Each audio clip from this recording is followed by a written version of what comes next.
حضرت مرزا مظہر جانے جانا رحمتullah علیہ فرماتے ہیں دلی میں ایک درویش تازی تازی بارش ہوئی تھی تو لکڑی کے جوتے پہنے کھڑاؤں میں اللہ اللہ کرتا گزر رہا۔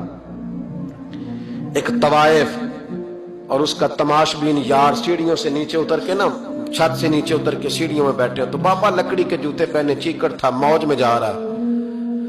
اس طوائف کے کپڑوں پہ تھوڑا سا کیچڑ پڑ گیا تو اس کا یار اٹھ کے آیا، اس نے تھپڑ مارا بزرگ کے منہ پہ، کہنے لگا دیکھ کے نہیں چلا جاتا؟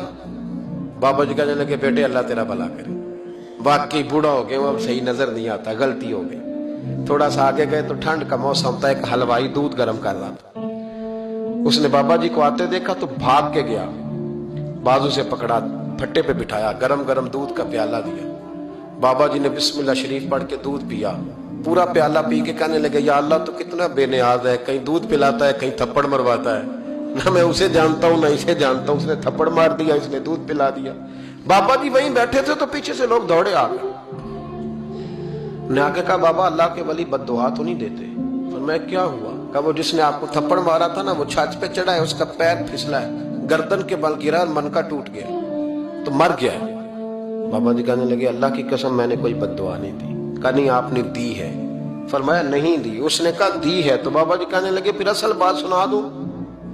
کہا سناؤ۔ فرمانے لگے اصل بات یہ ہے کہ میرے پیروں سے مٹی اڑی، اس کے یار کے کپڑوں پہ پڑی، اسے برا لگا تو اس نے مجھے مارا، جب اس نے مجھے مارا تو پھر میرے یار کو برا لگا، پھر میرے یار کو برا لگا، اس نے اسے مار دیا، میں نے تو لفظ بھی ادا نہیں کیے۔ لیکن کوئی اللہ کے ولیوں کو لاوارث نہ سمجھے، اس لیے کہ جب رب کریم کے ولی کے دل کو تکلیف ہوتی ہے تو پھر عرش کا مالک بدلے لیتا ہے۔